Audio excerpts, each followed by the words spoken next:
Growing up in North Peoria, there's not a lot of people that look like me. In fact, there's a lot of people that look the opposite of me. I am the son of two Latin American immigrants. My mom is from Colombia and my dad is from El Salvador.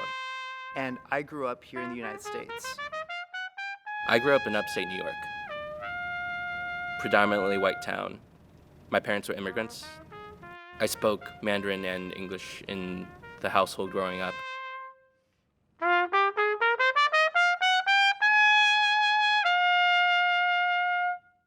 In high school, I was kind of the Troy Bolton of baseball and theater. The refugee camps and the little village I grew up in didn't have televisions. Happy Feet was the first movie I ever saw. Like, ever.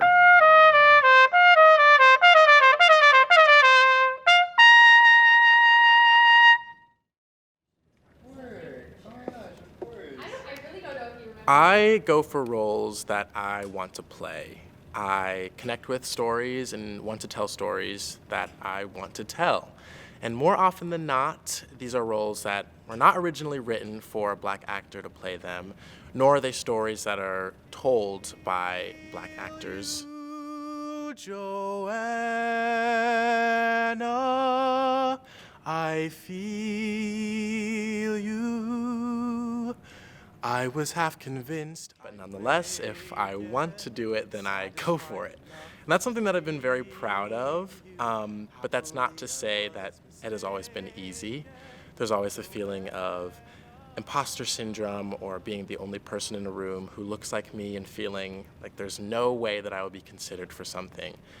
Growing up, not seeing anyone like me, it was easy to want to fall into the same habits of hiding my hair, hiding who I was. What I always see is the face of someone else who once belonged to me. Still I can. It didn't help that I got into high school and the same thing would be repeated to me. If only you had blue eyes, you'd be the perfect mixed person. The coach, who was white, said to the other African American player when he sort of bobbled the ball, he was like, "Hey, this ain't the Negro Leagues." It was a baseball team full of toxic masculinity and of white players who would use the N-word casually. To help us survive being alive, being alive. It wasn't until sophomore year when Zendaya's rise to fame was in the spotlight. I saw a proud mixed woman who didn't have to choose a side. She was able to just be herself. No one questioned, is she black, is she white? No one criticized, she's not black enough, she's not white enough. She just was. She was herself. You know, it's one thing when you have other black people telling you that you don't look black enough, but when you have white people telling you that you don't look black enough, you kind of start to question who you are and your identity. Having someone who looks like you in the media is so, so important.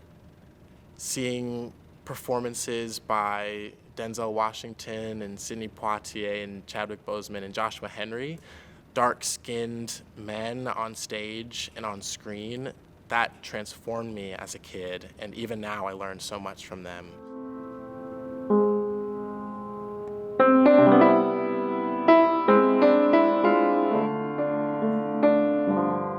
I'm a music director and I'm a pianist. I'm primarily an interpretive artist as opposed to a generative artist who tells his own stories.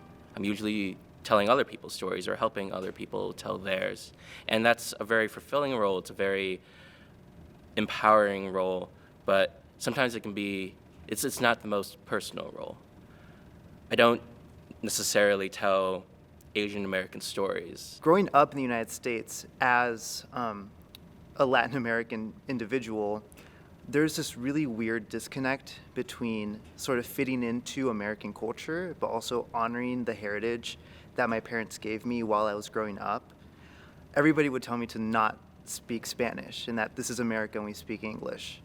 And a lot of my experience as a Latin American person in the United States has been sort of combating that idea that my culture is not representative of what it means to be American. I spoke Mandarin and English in the household growing up.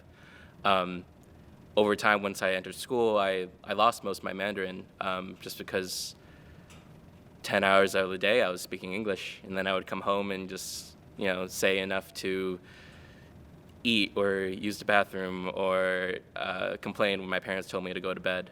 A huge thing that my mom wanted me to do in the United States was to speak Spanish, even though all of my schooling and all of the people around me spoke English. And that's something that I have always held as very important to me. It wasn't until later on when I finally learned the English language that I finally found out that what Mambo had been doing was tapping.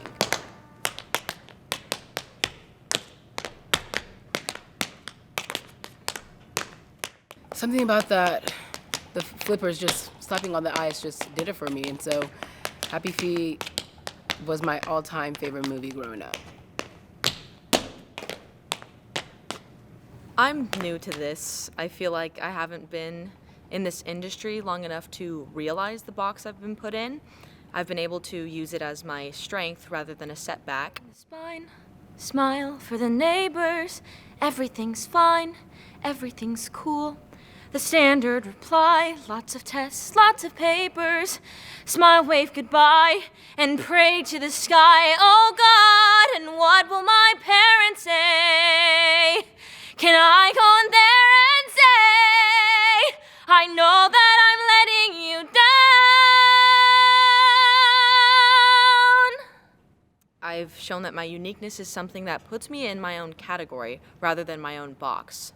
The way I see myself in this industry and the way I think other people with my background or similar backgrounds can see themselves is as a person, as an artist, as someone who takes pride in their craft and the work that they do and how they help other people do their work. Something that sticks with me a lot after a performance is when someone comes up to me and says, wow, I had no idea that a character could act the way that they did, or speak the way that they did, or look the way that they did. And that, I feel like, is, in a way, what all of us are trying to do in the arts. She was so nervous about wearing her natural hair to school because nobody else had hair like hers.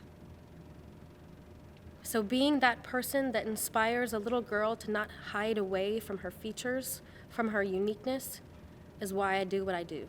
What I will never forget is to embrace the beauty of my individuality and stay true to who I am, regardless of how others see me.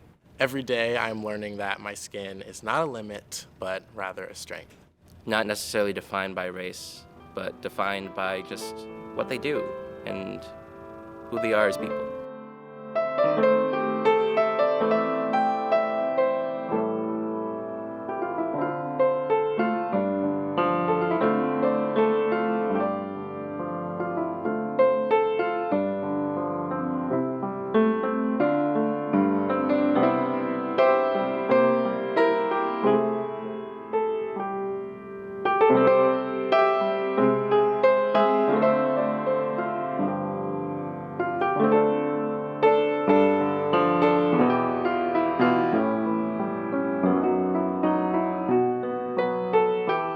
As I've grown up, I have worked to proudly speak in Spanish and even proudly say my own name in the way that it was intended to be said.